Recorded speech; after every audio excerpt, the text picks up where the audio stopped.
dicha de contar con Andrés Santamaría, Sí. que trabaja en la Universidad Federico Santamaría, Sin ir más lejos. solamente Claro. un alcance, Sí, de nombre. nombre, no es nada tuyo. Claro, No, no ni- es no. propietario. Y que nos viene a hablar de un tema. Bueno, Andrés estudió filosofía en la Universidad de los Andes, luego hizo su doctorado también en filosofía en la Católica de Valparaíso. Ujú. Yo lo conozco a Andrés desde hace mucho tiempo. Tiempos ancestrales, sí. Sí, tiempos ancestrales. Sí. Estaba un año más abajo que yo en el colegio, ¿sí, no es Sí, cierto? sí, ¿O sí. más Sí. arriba? No. Más abajo. No, más Más abajo. Sí, sí. Por En el favor. colegio, así que lo conozco desde que tiene, no sé, 14, 15 años. por Más o ahí, menos, sí, exacto. Y bueno, seguimos caminos divergentes, yo en la historia, después en la filosofía, Mm. y nos vuelve a unir todo este tema de filosofía, tecnología, innovación y todo eso. Así que fue realmente un placer poder, ¿no es cierto?, imaginarme la posibilidad de que vinieras a hablar al Laboratorio de Humanidades, que te acoge con mucho cariño, sobre un tema que es encuentros y desencuentros entre la filosofía y la innovación tecnológica. Ese es el tema fundamental, porque Andrés trabaja en el Departamento de Estudios Humanísticos de la Universidad Federico Santa María, que como ustedes saben es una universidad que tiene una impronta muy asociada a la ingeniería, a la técnica, y que hace un tiempo, ¿no es cierto?, creó este Departamento de Estudios Humanísticos.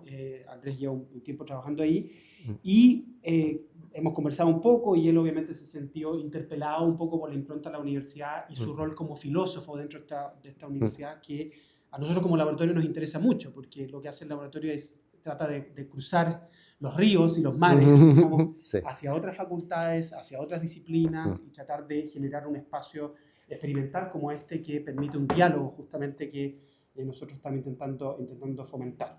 Además, dicho sea de paso, estamos todos leyendo, muchos de ustedes están leyendo la magnífica Humanitas, ¿no es cierto?, del Sí. Papa León XIV, que ha tenido también la bondad de acompañarnos en esta sesión. La magnífica encíclica, no todos los días se cuenta con la presencia pontifical. Entonces, obviamente que el tema que va a tocar Andrés, como otros temas que han salido también el año pasado y este año en el Seminario Lab, tienen todo que ver con eso, ¿no es cierto? La inteligencia artificial, la técnica, la tecnología, su relación con las humanidades, qué rol pueden cumplir las humanidades en este vendaval que se nos viene de tecnología y todo eso. Así que realmente, Andrés, es un tremendo gusto contar contigo, y te doy la palabra para iniciar esta tercera sesión.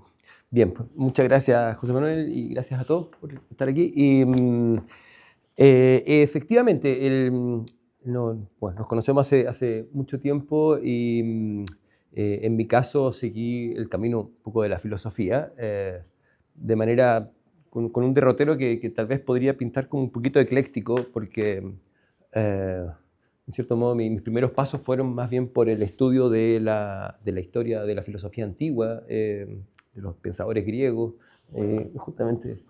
Sí, además, sí, mi doctorado fue sobre neoplatonismo, todos temas muy lejos de aquí.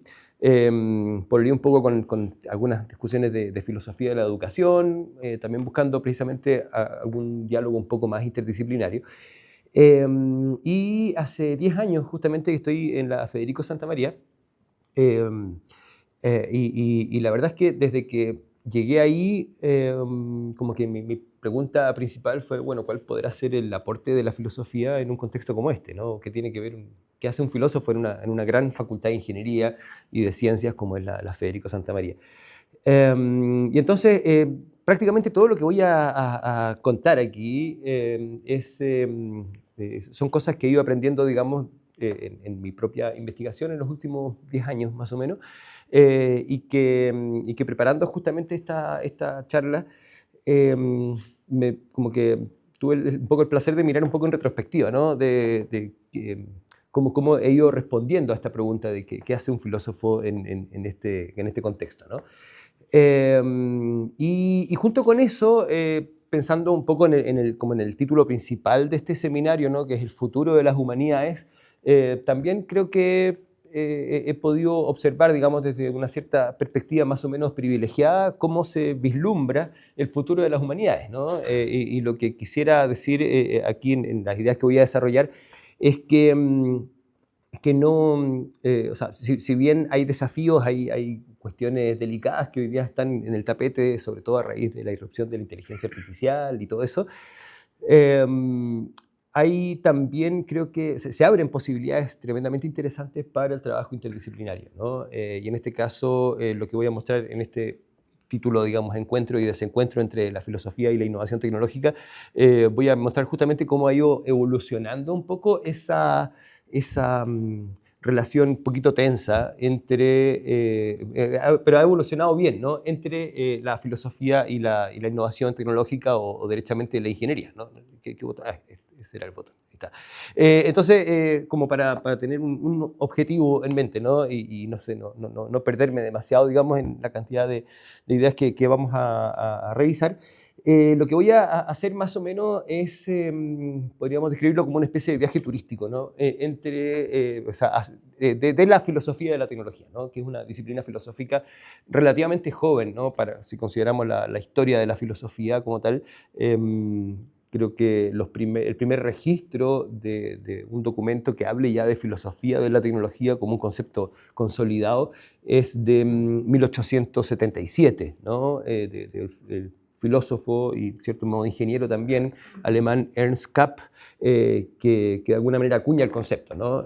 Naturalmente le puso nombre a algo que ya venía funcionando, pero usualmente muchos autores plantean como ahí más o menos el inicio de la filosofía de la tecnología. Entonces, lo que yo quisiera mostrar más o menos es cierta mirada general de la historia de la filosofía de la tecnología, pero como justamente una historia en la cual la manera en la que se ha relacionado la reflexión filosófica sobre la tecnología y su relación con la sociedad, y cómo se relaciona esta con la innovación tecnológica misma, ha pasado por lo menos por dos fases claramente distinguibles, ¿no? Una más o menos en torno al siglo XX, digamos, que es una relación que parece más bien un diálogo de sordos, y que más o menos acercándonos al siglo XXI, desde más o menos la década de 1980, 90, de ahí en adelante, se producen algunos cambios interesantes que abren espacios para un trabajo interdisciplinario, que no solamente abren espacios, sino que podemos observarlos, de hecho, en proyectos de ingeniería en concreto, ¿no? Entonces, claro, eso es más o menos lo que quisiera utilizar, digamos, como esa mirada diacrónica, como una especie de excusa para observar cómo esta tensión se ha ido verificando de manera diversa en distintos momentos de la historia, ¿no? Entonces, tal vez como para orientarnos en general, podríamos proponer esta especie de línea de tiempo que, como toda línea de tiempo y esquema general, es inexacto y por lo tanto no hay que tomárselo muy en serio, pero por lo menos nos permite una especie de mirada general. No me voy a meter aquí en una discusión que la verdad es que es un poco improcedente de cuándo empezó la filosofía de la tecnología, pero en realidad uno podría decir que tal vez los primeros rudimentos los encontramos en ese texto de Platón, en el diálogo Fedro, que ha sido muy citado últimamente, en el que Platón critica la técnica de la escritura, ¿no? Que tal vez como la primera crítica a una técnica tal como la conocemos, que ya que está tan de moda la inteligencia artificial, podríamos describir, tal como lo pensó Platón, la escritura como una especie de memoria artificial, ¿no? Que justamente proporciona, según esa crítica, una especie de simulacro de sabiduría, pero nos aleja de una sabiduría auténtica y que sigue por tiene una serie de inconvenientes, y lo dice Platón, que es un extraordinario escritor, por lo demás. Entonces, pero en fin, uno podría decir, claro, hay elementos de reflexión sobre la tecnología en Platón, por supuesto, no voy a nombrar todo, pero por supuesto Aristóteles, en sus reflexiones sobre la técnica como virtud intelectual. Me estoy saltando toda la Edad Media, perdona, pero no puedo decir todo. Y en realidad, mal. Sí, claro, no, Francis Bacon. Pero venga, me pega un salto mortal, digamos, hacia la modernidad, digamos, con Francis Bacon y Descartes, por ejemplo, que que también tienen algunas reflexiones tremendamente potentes, pero que tienen justamente un tono marcadamente optimista, digamos, propio de ese optimismo racionalista de la época, en la cual, no sé, Descartes dice explícitamente, expresa, digamos, explícitamente su deseo de que por fin podamos dominar la naturaleza, ¿no? Gracias a esto, ¿no? Francis Bacon hace la observación del impacto social que tienen ciertos artefactos como el imán para las brújulas, ¿cierto? La pólvora y la imprenta, que han tenido un impacto en la sociedad, en sus palabras, más fuerte que cualquier ideología, ¿no? Y en fin, hay algunas voces más pesimistas, pero que todavía en esos tiempos son excepcionales, son voces en el desierto, como la de Rousseau, la de Samuel Butler, pero en fin, lo que impera, digamos, todavía en aquellos tiempos es una mirada marcadamente, como digo, optimista, ¿no? Voy a hablar de filosofía clásica de la tecnología, siguiendo más o menos lo que hoy día la literatura tiende a hacer, al pensamiento filosófico que se elabora en torno a estos problemas, desde que Kapp le puso esa etiqueta, ¿no? Eso fue en 1877, y más o menos es el saco en el cual se tiende a meter a todos aquellos pensadores que a lo largo del siglo XX, concentrados más o menos en la década de 1950, como los que vemos ahí, Louis Mumford, Martin Heidegger, Hans Jonas Ortega Gasset, Jacques Ellul, Hannah Arendt, en fin, tantos otros, ¿no? Que elaboran justamente un pensamiento que ya voy a caracterizar, digamos, en términos muy generales e inexactos, para entonces centrarme en lo que llamamos hoy día filosofía contemporánea de la tecnología, que más o menos en torno a la década del 80, 90, comienza a fraguarse con aquellos autores que vemos ahí. Yo me voy a referir muy específicamente a Don Heidi y Peter Paul Verbeek, los que se señalan al final, porque en realidad hay que centrarse en alguna cosa, ¿no? Y justamente cómo la reflexión que ellos hacen abren espacio para un diálogo interdisciplinario sumamente interesante.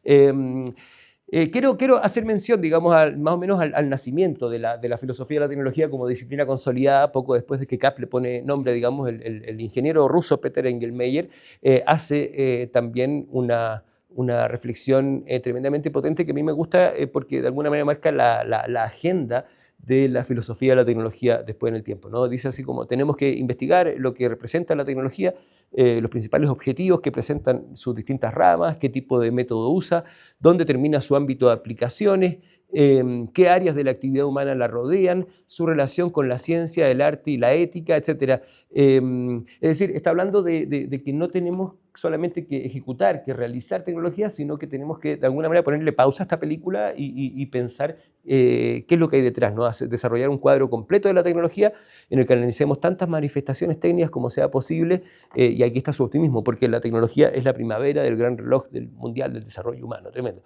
O podríamos decirlo, para que sea, ¿no? Y no sea, digamos, un invierno, digamos, para el ser humano, ¿no? Entonces, es interesante porque de alguna manera eso marca esa agenda que rápidamente, conforme entramos ya en el siglo XX, empieza a transitar desde ese optimismo que describía antes de los autores modernos, digamos, fundamentalmente, hacia lo que veremos en la filosofía clásica de la tecnología, ¿no? Con un tono ya marcadamente apocalíptico o tecnofóbico en muchos de sus casos, ¿no? La imagen es tremendamente ChatGPT. Sí. Y entonces, pero lo logró. En fin, más o menos cómo viene la cosa, ¿no? Tal vez como para entender, digamos, cuando hacemos filosofía de la tecnología, nos puede servir siempre ubicarnos en algunas coordenadas, ¿no? Y para llegar a esas coordenadas podemos hacernos justamente dos preguntas centrales, ¿no? ¿Dónde estamos? Para saber dónde estamos, la pregunta es si acaso, por un lado, la tecnología es algo neutral, ¿sí? O es algo que tiene algún tipo de carga valórica en sí misma, ¿no? Ahora, justamente el Papa, en la encíclica que citaba José Manuel, se la juega por lo segundo, ¿no? Dice directamente que la tecnología no es algo neutral, ¿no? Decir que es neutral es decir que no es evaluable desde un punto de vista ético, solamente es evaluable lo que el usuario hace con ella, ¿no? Pero no la tecnología en sí misma. Y por otro lado está la pregunta de si acaso la tecnología y el desarrollo tecnológico en realidad es algo que discurre de manera autónoma. Y cuando digo autónoma, obviamente es un poco entre comillas, por supuesto son manos humanas las que la ejecutan, pero en cierto modo no tenemos un control sobre aquello que pueda surgir de ella, ¿no? Digamos, lo que no haga yo puede ser que de repente Elon Musk renuncie, digamos, a seguir haciendo cosas, pero alguien la va a hacer, digamos, ¿no? Eso sería tal vez una mirada más determinista. Sugerir que la tecnología es algo que nosotros podemos controlar, digamos, y que nosotros conducimos, ¿no? Todos aquellos discursos, digamos, que se centran en el concepto de innovación suelen ubicarse más o menos en ese lado del cuadro, ¿no? ¿Por qué es importante? Tiene lucecito, ¿no? Sí, sí. Si es que observamos un poco la filosofía clásica de la tecnología, lo que estoy llamando filosofía de la tecnología característica del siglo XX, creo que fundamentalmente se concentra en este cuadro que estoy marcando aquí de una mirada sustancialista o esencialista, ¿no? Es una mirada que tiende a observar a la tecnología como una especie de entidad con una naturaleza propia y con sus propias características, ¿no? Heidegger se pregunta justamente en ese texto tan críptico que se llama La pregunta por la técnica, se pregunta por la esencia de la tecnología, no de la técnica. En la meditación de la técnica de Ortega y Gasset hace un poco lo mismo. La pregunta es más bien abstracta, ¿no? ¿Qué es esta cosa llamada tecnología? ¿Por qué tiene estas características? ¿Por qué no tenemos control sobre ella? Algunos autores, en lugar de usar esta terminología de determinismo para aquí y sustancialismo acá, hablan aquí de determinismo optimista y determinismo pesimista, ¿no? También eso puede ayudarnos a entender, ¿no? Pero de alguna manera la discusión suele estar puesta entre esta mirada esencialista y marcadamente pesimista con respecto a los efectos que la tecnología está ejerciendo en nosotros, básicamente por el riesgo de que de alguna manera nos arrebate algún rasgo característicamente humano, ¿no? Ortega y Gasset diría que la tecnología va de alguna manera atrofiando nuestra imaginación creativa. El mismo Heidegger, digamos, habla de una fuga del pensamiento asociada con la tecnocracia. De tal manera que seguramente Alejandro Vigo tiene que haber hablado mucho de eso, porque le encanta, digamos, esta especie de hegemonía de la racionalidad instrumental para medirlo todo, estos indicadores para cualquier cosa. Tiene mucho que ver con esa mirada o con esa esencia de la técnica que describe Heidegger, ¿no? Y se opone fundamentalmente, o la discusión o el diálogo de sordos que quiero describir, de alguna manera se da entre esta mirada sustancialista y una mirada instrumentalista y con ciertos toques de optimismo por parte de quienes desarrollan la tecnología, ¿no? Por todas las transformaciones que están generando. Y es interesante porque ese diálogo de sordos, por ejemplo, es descrito por... no, se los iba a mostrar, pero no voy a poder. Sí, por el científico, ahí se me olvidó su nombre, C.P. Snow, ¿no? En su libro Las dos culturas, después sacó una segunda edición, Las dos culturas y un segundo enfoque, que es el que estoy citando aquí, que justamente describe este fenómeno, digamos, qué es lo que pasa en el siglo XX. Y lo que pasa en el siglo XX es que tenemos un montón de pensadores que despotrican contra la tecnología y el avance tecnológico, y por otro lado un montón de ingenieros y agentes del desarrollo tecnológico que son optimistas con respecto a los logros que estamos alcanzando gracias a esto, ¿no? Cito aquí dos párrafos, ¿no? Dice, ¿no? Se trata de dos grupos polarmente antitéticos, ¿no? Los intelectuales, literarios, se los llama, en un polo, y en el otro los científicos. Entre ambos polos un abismo de incomprensión mutua, algunas veces, y especialmente entre los jóvenes, hostilidad y desagrado, pero más que nada falta de entendimiento recíproco, ¿no? Y aquí les tira un fuerte palo cuando dice que cuando los no científicos, eso sería yo, oyen hablar de científicos que no han leído nunca una obra importante de la literatura, sueltan una risita entre burlona y compasiva. Los desestiman como especialistas ignorantes. Una o dos veces me he visto provocado y he preguntado a los no científicos cuántos de ellos eran capaces de enunciar el segundo principio de la termodinámica. Y la respuesta fue glacial.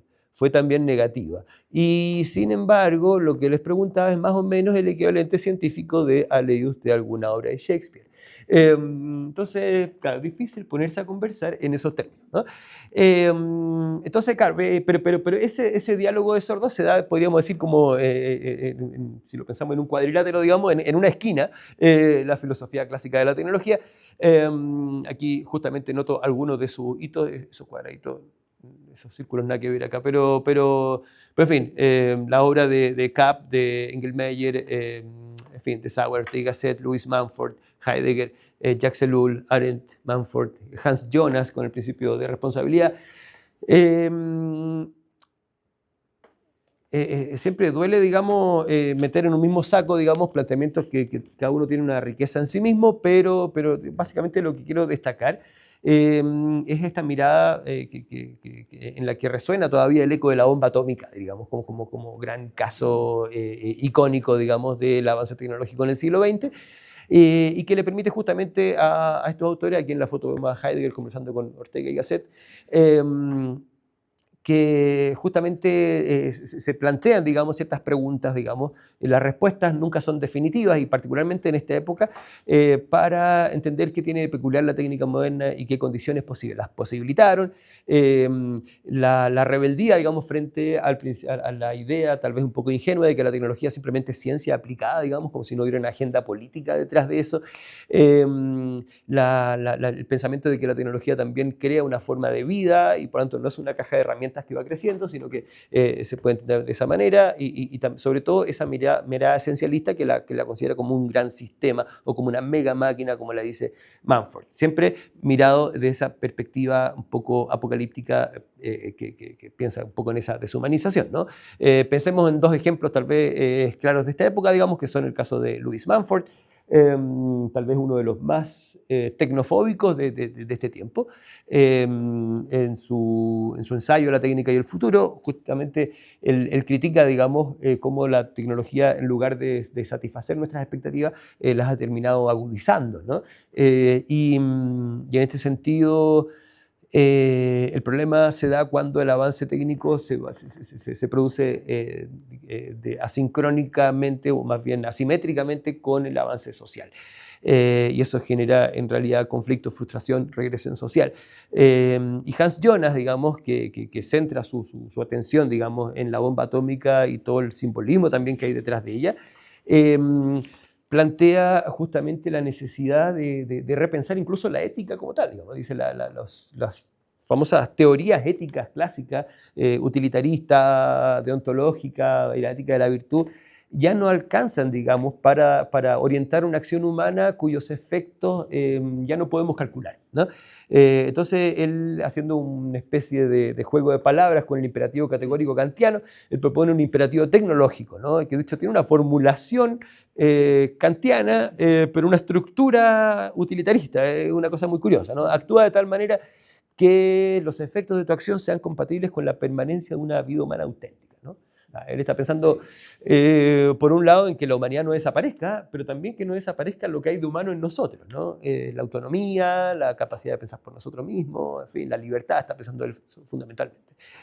Entonces, claro, eso es lo que pasa en esta esquina, ¿no? Pero por el otro lado, cito una cita, ¿no? De Samuel Florman, en su libro sobre los placeres existenciales de la ingeniería. Él comienza citando un discurso de la Sociedad Estadounidense de Ingenieros Civiles, en el que Robert Moore, el presidente, habla sobre el ingeniero del siglo XX, ¿no? Y se comienza elogiando a los ingenieros del pasado por haber hecho que la vida humana fuera no solo más larga, sino también más rica y más digna de ser vivida. Y exaltó los logros de sus contemporáneos y colegas, y leo la cita al final, ¿no? Muy entusiasta. En el futuro, incluso más que en el presente, estarán en sus manos, de los ingenieros, los secretos del poder, y cada vez más será un líder y benefactor de los hombres. que su lugar en la estima de sus semejantes y del mundo acompañará su creciente capacidad y su logro en expansión, es tan seguro como que el efecto sigue a la causa. Entonces, claro, ¿cómo ponemos a conversar, digamos, a estas dos personas, ¿no? Para echarle un poquito más de carbón al asunto, Langdon Wiener, filósofo de la tecnología, que se le suele poner un poquito también ahí en el tránsito entre la filosofía clásica y contemporánea de la tecnología, se hizo famoso por su ensayo ¿Tienen política los artefactos? Y justamente él hace también esta crítica a los ingenieros, que dice que no parecen ser conscientes de las cuestiones filosóficas que su trabajo pueda entrañar, ¿no? Y me salto al final, donde dice: los muy pocos que formulan preguntas importantes acerca de sus profesiones técnicas, por lo general son considerados por sus colegas maniáticos, peligrosos y radicales. Entonces, claro, eso es como él ve la reflexión, digamos, o cómo es recibida la reflexión filosófica acerca de la ingeniería y la tecnología por parte de los ingenieros, que en realidad prefieren hacer ingeniería más que pensar en ella. Ahora, tal vez los ingenieros, digamos, que miran con cierto desdén, y aquí lo estoy medio caricaturizando un poco, pero cuando miran con ese desdén a los pensadores que reflexionan teóricamente sobre la tecnología, tal vez mirando tal vez a la filosofía clásica de la tecnología, no estén tan equivocados, porque pensemos, volviendo un poquitito a la filosofía clásica y pensando en Heidegger, ¿no? Está ese documento tan valioso que es la entrevista que Heidegger concedió en el diario Der Spiegel, en la revista Der Spiegel en 1966 y que se publicó póstumamente. Le preguntan acerca del futuro de la humanidad y la tecnología, y aquí está la famosa frase, ¿no? Que tantas veces citada de Heidegger, de que solo un Dios puede salvarnos, ¿no? Y dice, permite, respondiendo a la pregunta que sale arriba, ¿no? Que le dé una respuesta algo abrupta que proviene de largas reflexiones. La filosofía no podrá provocar un cambio inmediato a la situación actual del mundo. Y eso no se refiere solamente a la filosofía, sino a toda clase de reflexión y aspiración meramente humana. Solo un Dios puede salvarnos aún. Como única posibilidad nos queda la de preparar en el pensar y en la poesía una disposición a la aparición de este Dios o a su ausencia en el derrumbe para que sucumbamos frente al Dios ausente. No hay que hacer, digamos, después de eso, ¿no? O sea, con razón no quieren escuchar a los filósofos, uno podría plantearlo, ¿no? Que nos sale con que tenemos que prepararnos para la poesía. O si es que avanzamos también a otra entrevista en 1985 que le hacen a Hans Jonas, en el que también una periodista le pregunta acerca del hecho de que Jonas en su libro, digamos, sobre el imperativo, el principio de responsabilidad, traza límites, ¿no? De lo que la ciencia o la tecnociencia, como él la llama, no debería hacer, hacia dónde no debería seguir avanzando para no perder nuestra humanidad. Y le pregunta, pero, ok, usted tanto que dice qué es lo que no hay que hacer, pero ¿no podría decir qué es lo que sí tenemos que hacer con la ciencia? Y la respuesta de Heidegger es abrumadora. Dice: no, admito que no estoy preparado para responder esta pregunta. Usted está completamente en lo correcto con respecto a que hasta ahora mis esfuerzos están estado dirigidos a investigar dónde debemos decir que no o desde dónde debemos retroceder, pero no desde dónde sí. Entonces, sí, el problema que se nos cierne es este, ¿no? ¿Quién podrá defendernos? Porque por un lado, los filósofos dicen cosas muy interesantes, pero no tienen un impacto real en la innovación tecnológica, y quienes hacen cargo de la innovación tecnológica no parecieran acusar recibo, digamos, en concreto, de ninguna de estas reflexiones, ¿no? Pero claro, es justamente a raíz de este problema que quiero plantear, digamos, el giro, digamos, que se produce en la filosofía de la tecnología más o menos a partir de 1980, 1990 más o menos. No fue un giro, digamos, por así decirlo, concertado, ni mucho menos, pero sí creo que más o menos espontáneo frente al estado de cosas, ¿no?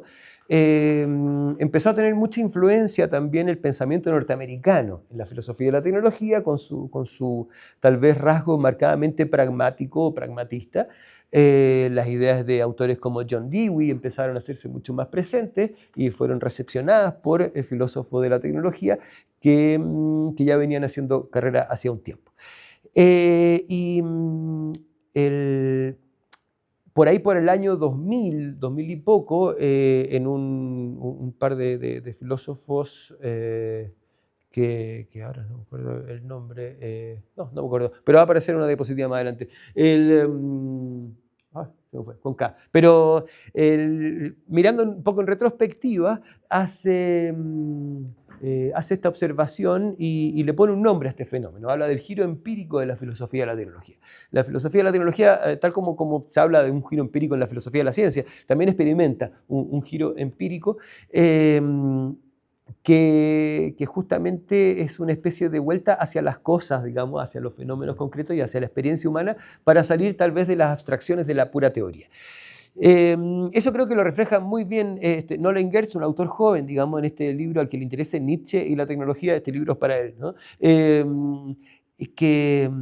Que justamente haciendo una crítica bastante dura a lo que él llama los filósofos tecnofóbicos del pasado, dice esto, ¿no? Que en la medida en que las tecnologías han sido y seguirán siendo parte del desarrollo humano, no deberíamos temer a lo que ellas nos están haciendo. El discurso imperante, ¿no? Sino que intentar aprender más acerca de ella y tomar un rol activo en su diseño, ya que las tecnologías han sido y seguirán siendo parte del desarrollo humano, nos guste o no. De alguna manera, uno podría pensar, en eso está pensando Gertz más o menos, que si Heidegger plantea que la tecnocracia genera lo que él llama una pérdida de autoctonía, es Heidegger como que el mundo se nos vuelve extraño, tal vez la vuelta que podríamos darle es pensar si acaso no será que donde somos autóctonos es en el desarrollo tecnológico.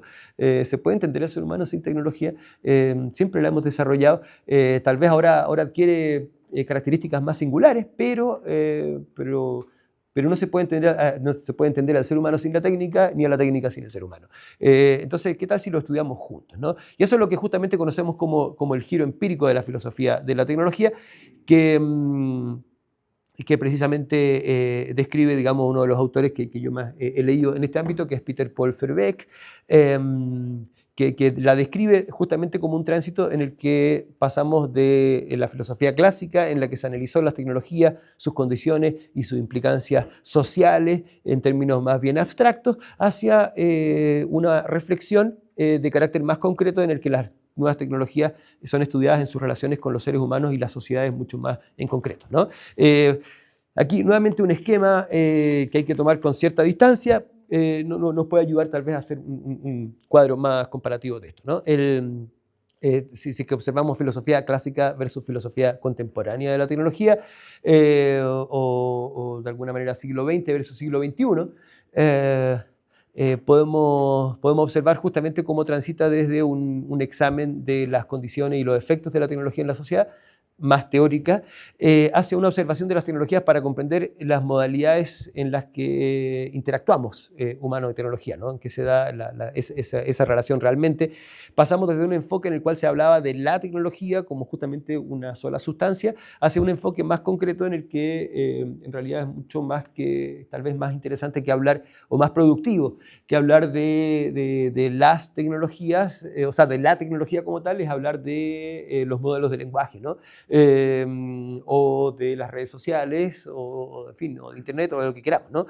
Y así entonces, distanciándonos de esa mirada general, podemos pasar desde esa concepción que ve a la tecnología como un factor alienante de nuestra vida, hacia un factor que en realidad, para desdramatizarlo, es más bien mediador, ¿no?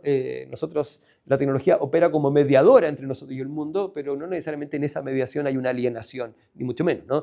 Habría que verlo justamente en cada caso, ¿no? Y eso obviamente nos permite pensar, digamos, en un enfoque que es más realista, no optimista, pero sí aspiracional, ¿no? Es decir, que nos pone la pelota en el piso para poder pensar hacia dónde queremos avanzar con la tecnología, ¿no?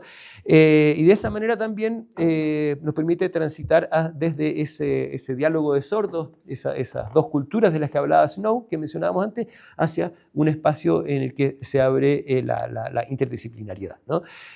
Volviendo al esquema de antes, ¿no? Podríamos decir que la mirada, digamos, característica de la filosofía clásica de la tecnología, más marcadamente sustancialista o esencialista, transita hacia una perspectiva en la que sí podemos hacer algo con la tecnología, asumiendo que tiene un valor ético determinado, ¿no? De hecho, de alguna manera, si la tecnología configura nuestra vida, más que evitar que la tecnología nos configure, que es lo que tal vez uno observa en el discurso clásico, lo que tendríamos que preguntarnos es cómo podemos hacer para que la tecnología nos configure como nosotros queremos que nos configure, porque no va a dejar de configurar.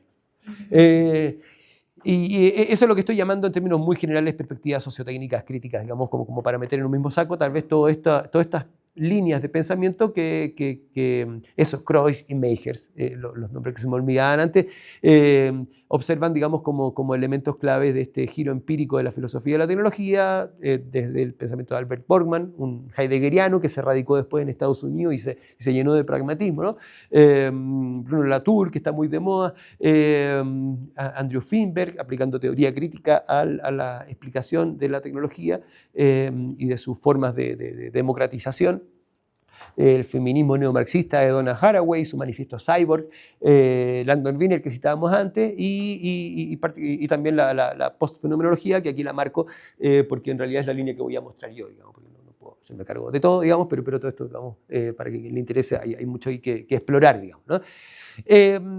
Voy a hacer nuevamente una mirada como muy general, digamos, a esta línea post-fenomenológica que inaugura Don Heidi, que es un filósofo que precisamente hace una especie de mix entre el pensamiento fenomenológico de Husserl, en el cual se ponía un énfasis fuerte, digamos, en cómo sujeto y objeto son dos polos, digamos, que se requieren mutuamente. No hay sujeto sin objeto, no hay objeto sin sujeto. Pero lo que hace Heidi es justamente incluir, digamos, como un tercer elemento, estoy resimplificando esto, pero lo que hace es incluir la tecnología como un tercer elemento, digamos, como un elemento mediador. Y precisamente lo que plantea, digamos, este concepto de mediación tecnológica en sede post-fenomenológica es justamente una serie de modelos explicativos que apuntan a explicar y tratar de explicar, digamos, en el caso de cada tecnología concreta, cómo es que esas tecnologías, digamos, no sé, Waze, las redes sociales o el lavamanos, digamos, cualquiera de ellas, de alguna manera configuran la manera en que nosotros nos hacemos presentes al mundo y la manera en la que el mundo se hace presente para nosotros. Es decir, la tecnología juega el rol de un mediador, pero no un mediador mudo, sino un mediador activo, que de alguna manera transforma la manera en que nosotros percibimos el mundo o experimentamos el mundo, así como también configura nuestras acciones y nuestras prácticas. Es decir, nuestra percepción del entorno de la ciudad no es el mismo antes y después de Waze, ¿no? El lugar que ocupa la privacidad como valor ético en nuestra escala de valores no es el mismo antes y después de las redes sociales. Y así podríamos seguir sumando ejemplos, ¿no? Entonces, el pensamiento post-fenomenológico y la teoría de la mediación tecnológica, digamos, particularmente, lo que plantean es una serie de explicaciones de cómo el diseño de las tecnologías puede configurar nuestra relación con el mundo, con el entorno, con la sociedad, ¿no?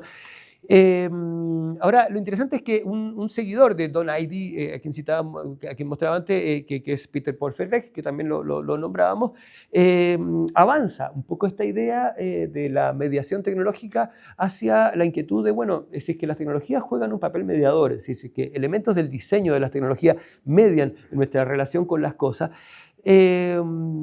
significa que también podemos diseñar esa mediación, ¿no? Y esa idea de diseñar la mediación tecnológica, ya sea primero evaluar esa mediación tecnológica, así como también diseñar esa mediación tecnológica, es lo que él llama moralización de la tecnología, ¿no? Que la idea de esto él habla de que diseñar tecnología es hacer ética de otra manera, ¿no? Y esto de alguna manera es una forma completamente nueva de pensar incluso la ética de la ingeniería, ¿no? Que estoy lidiando con ingenieros día a día. Una cosa es preguntarnos cómo se ejerce la ingeniería éticamente, ¿no? Y eso sería, no sé, hacer la misma ingeniería de siempre, digamos, dentro de los marcos éticos que están establecidos hoy día por una serie de normas, digamos, de leyes y demás. Pero otra cosa distinta de hacer ingeniería éticamente es hacer ética desde la ingeniería, ¿no? Reconociendo justamente el papel configurador que tiene la ingeniería con respecto a la sociedad. Entonces, cómo a través del diseño de las tecnologías yo no estoy haciendo un aporte a la sociedad puramente inocuo, digamos, de proporcionarle más herramientas disponibles, sino que también estoy configurando cómo es que las personas se van a relacionar entre sí, ¿no? Entonces, detrás de esta idea de moralización de la tecnología, o más bien, veamos como algunos ejemplos antes de mencionarlo, ¿no?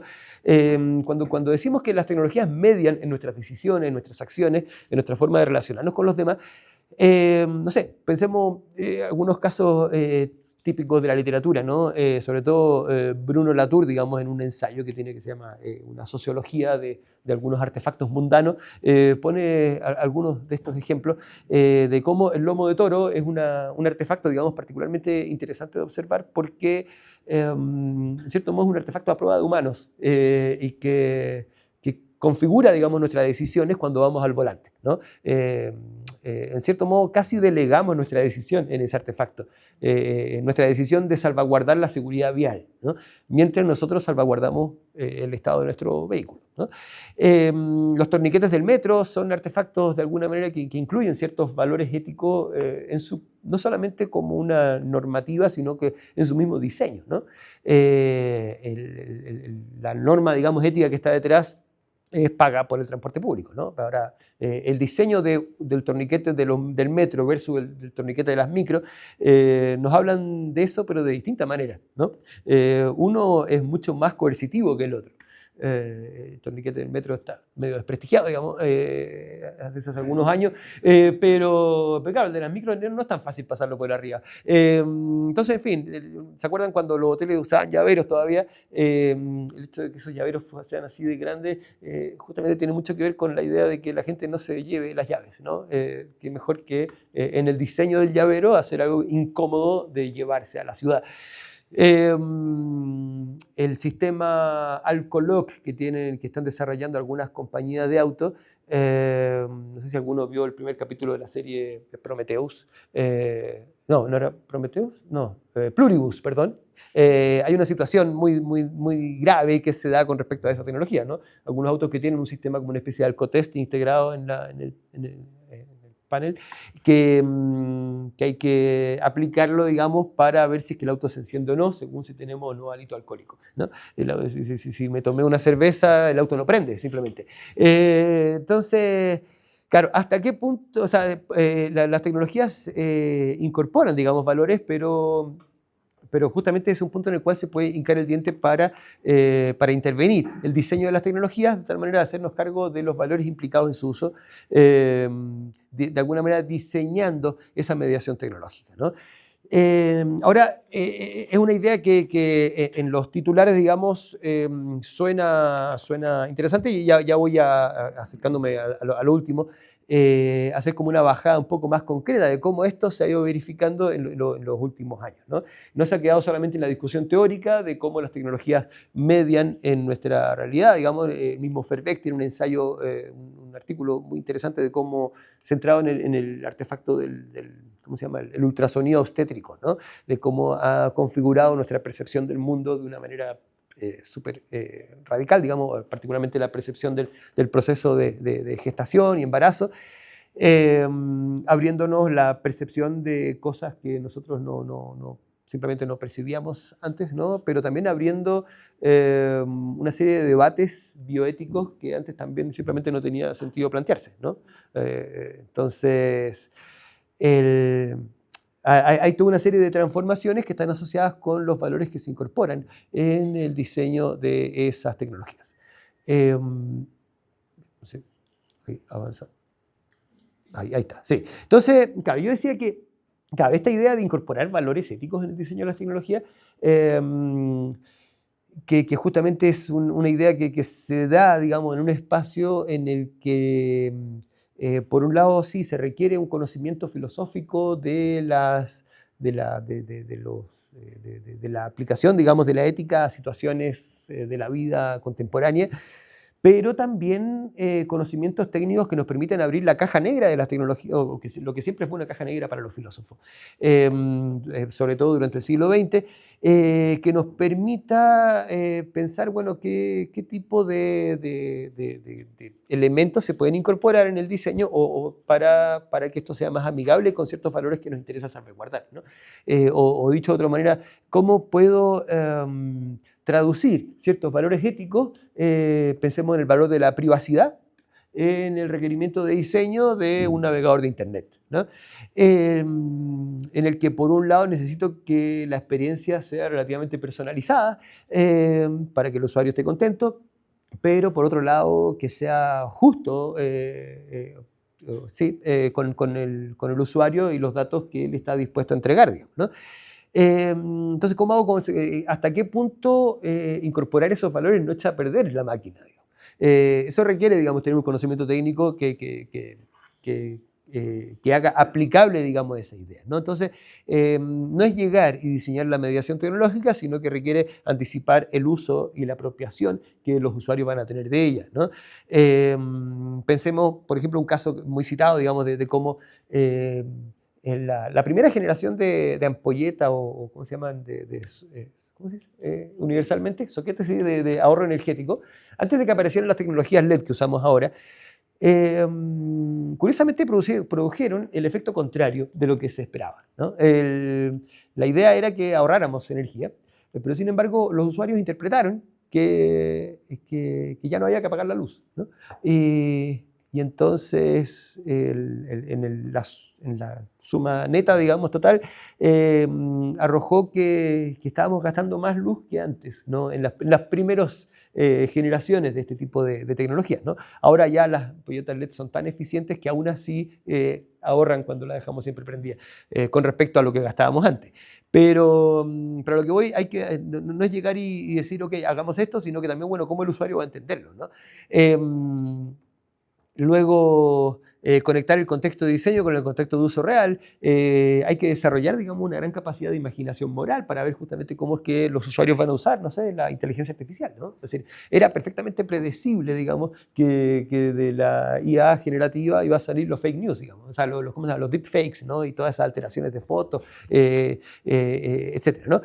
Entonces, claro, eso ha permitido desarrollar, digamos, en una especie de aplicación más concreta e interdisciplinaria de ciertos principios de la postfenomenología y la teoría de la mediación tecnológica al diseño de las tecnologías. Han surgido, por ejemplo, algunas metodologías como lo que se conoce como la Constructive Technology Assessment o la evaluación tecnológica constructiva, que aquí solamente voy a cumplir con mencionarla, digamos, pero también me quiero centrar en una metodología desarrollada no por un filósofo, sino por una ingeniera informática de la Universidad de Washington, que se llama Batya Friedman, que se conoce como el diseño sensible a los valores o el Value Sensitive Design, ¿no?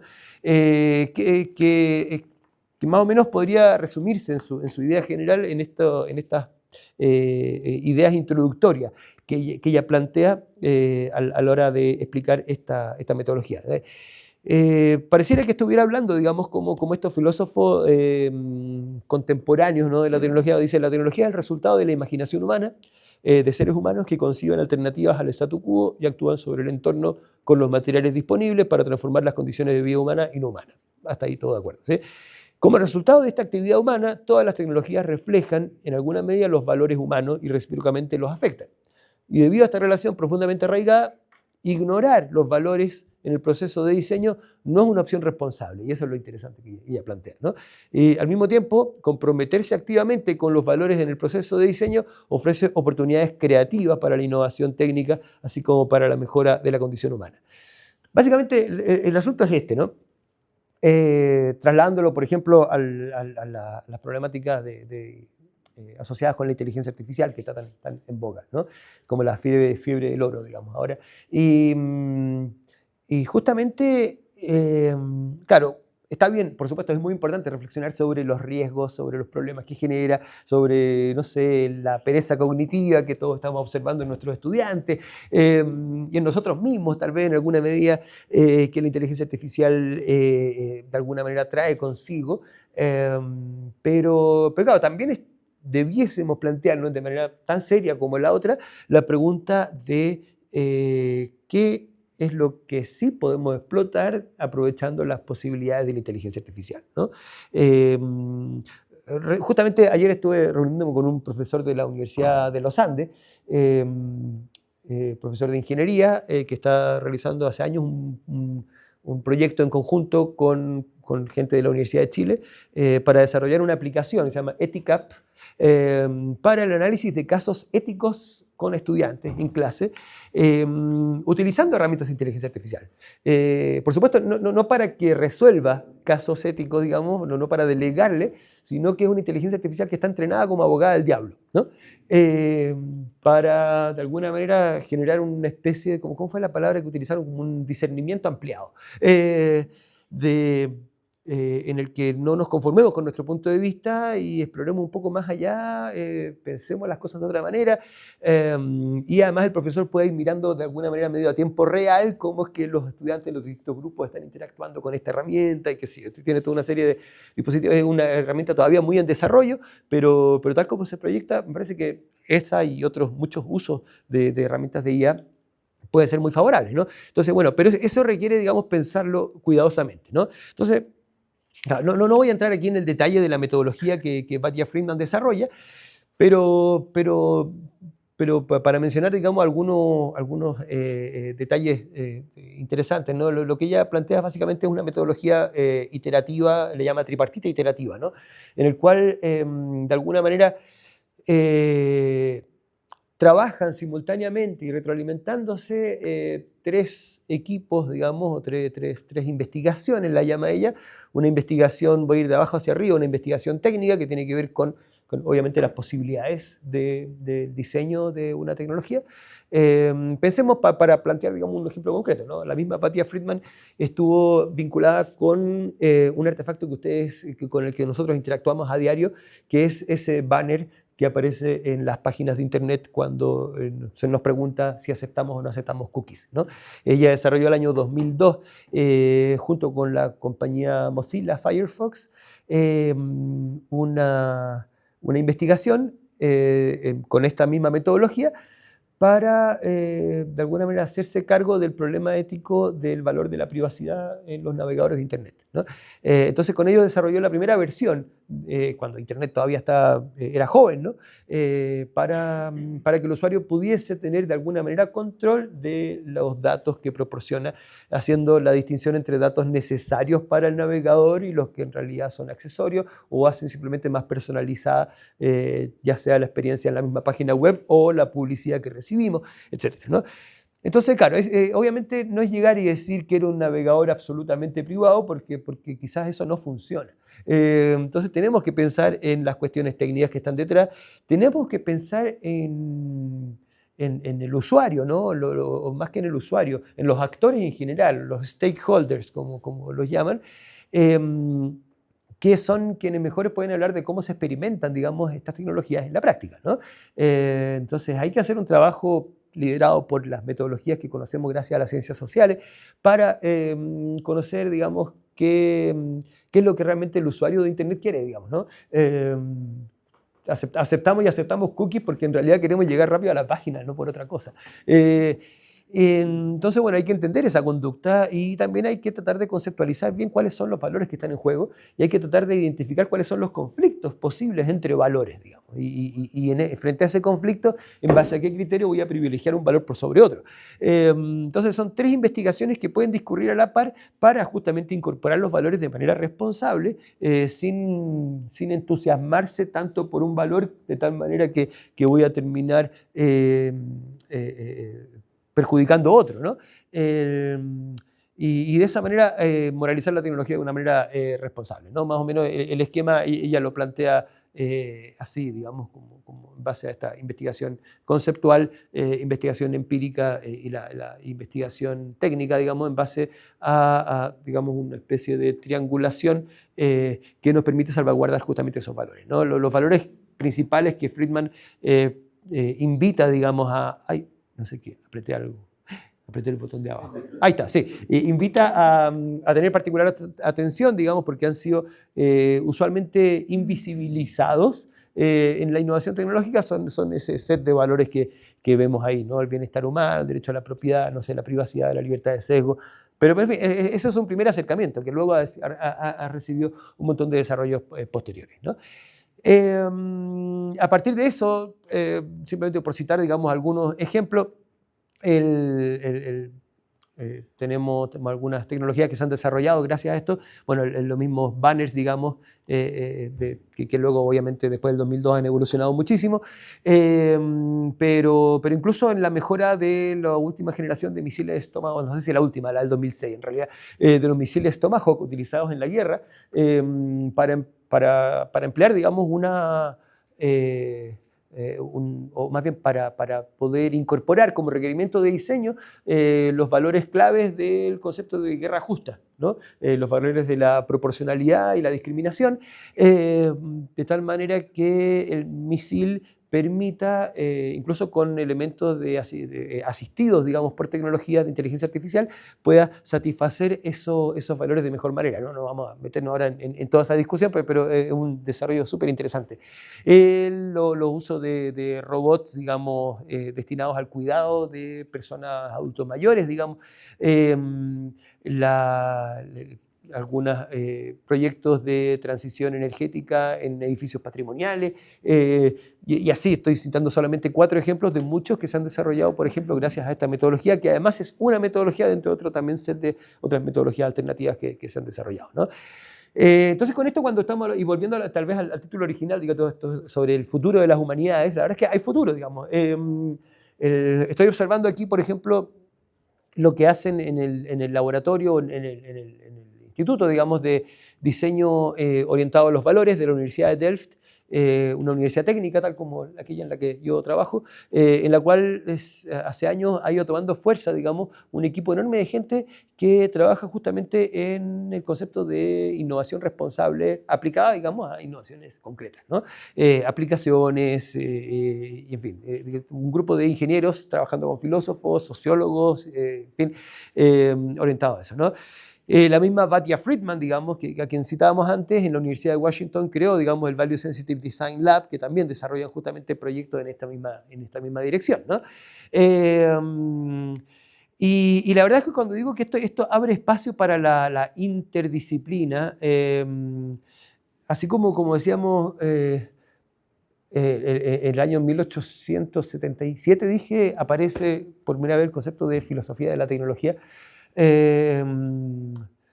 Por otro lado, el concepto de algo así como una filosofía de la ingeniería es un concepto todavía mucho más joven, ¿no?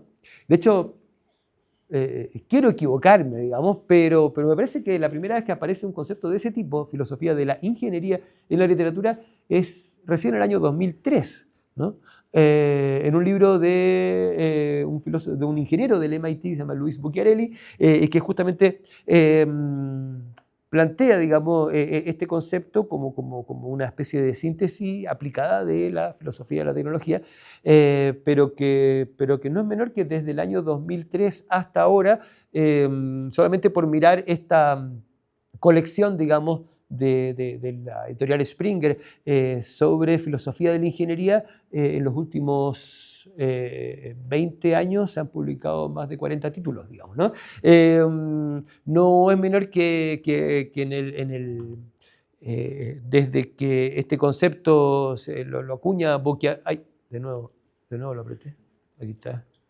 Ahí está. Desde que Bucchiarelli acuña este concepto aquí el año 2003, al principio anualmente y ahora bianualmente se realizan justamente encuentros que se conocen como el nombre de foros de filosofía, ingeniería y tecnología, que reúne a ingenieros hablando de filosofía y filósofos hablando de ingeniería, cosa insólita, digamos, bastante. Ahora, hace un par de meses se desarrolló el último encuentro de esto en la Universidad de Maryland. El año 2020 se hizo, entre comillas, aquí en Chile, digamos, en medio de la pandemia. Fue más bien online, pero en fin, era la idea. ¿Organizado por la Universidad Federico Santa María, justamente. Sí. La universidad prestó las cuentas de Zoom, digamos, en lugar de la sala de clases, pero Justamente a partir de eso, digamos, han salido justamente desarrollos los cuales se han presentado proyectos desarrollados con base a varios Sensitive Design, otras metodologías, o reflexiones sobre educación en ingeniería, sobre casos éticos concretos, en fin, una serie de otras discusiones, ¿no? De hecho, el actual podemos decirlo así, presidente del directorio de este foro de filosofía, ingeniería y tecnología, que este señor se llama Zachary Pirtul, hasta hace un año atrás trabajaba en la NASA, ahora se acaba de incorporar a la Universidad de Arizona, plantea un poco esa idea, ¿no? Y se está tomando conciencia de que es bueno tomarse tiempo para pensar que lo que estamos eligiendo hacer y cómo esto afectará a las personas, ¿no? Por el impacto que tiene justamente la tecnología en la sociedad, ¿no? Entonces, ahora sí, para terminar, hago una pequeña reflexión sobre algo que un filósofo norteamericano llamado Carl Mitchell, de la Escuela de Minas de Colorado, y que es uno de los que más ha colaborado a acuñar este concepto de filosofía de la ingeniería. Él es que en un ensayo del año, fue republicado en 2014, pero su primera versión es como de 2005, si mal no recuerdo. Él escribió un ensayo que se llama El gran desafío de la ingeniería en el siglo XXI. Es interesante porque es un ensayo más o menos provocativo, porque lo hizo respondiendo a un documento que había elaborado la Academia Nacional de Ingeniería de Estados Unidos, una especie de entidad acreditadora de programas de ingeniería, y en la cual se plantean esos 14 o 15 desafíos súper nobles, digamos, para la ingeniería del siglo XXI, digamos, no sé, proporcionar agua potable a la población mundial completa, crear un ciberespacio seguro, y no me acuerdo, unas tantas más, ¿no? Y Mitchell escribe este ensayo diciendo que se les olvidó el desafío más importante, y es el desafío de que los ingenieros entiendan qué cosa es la ingeniería. Es duro, ¿no? Pero precisamente lo que hace es invitar justamente a que los ingenieros entendidos, él los llama así como legisladores no reconocidos del mundo, ¿no? Creo que alguien había llamado así siglos atrás a los poetas, ¿no? Ahora aplica eso a los ingenieros, los legisladores no reconocidos del mundo, y por lo mismo les corresponde una responsabilidad muy especial en pensar estas cosas. Ahora, hablando nuevamente del futuro de las humanidades, creo que el futuro de la humanidad está en la conversación, digamos, del diálogo interdisciplinario, ¿no? Más que en la academia, tal como muchas veces la entendemos, un diálogo cerrado. El gran desafío de la ingeniería es pensar críticamente sobre el tipo de mundo que mediante la ingeniería deseamos diseñar, construir y habitar, dice Mitchell. Y eso obviamente no se logra solamente con pensamiento creativo, sino que también con una reflexión humanista seria, centrada en lo que queremos para el ser humano. Punto.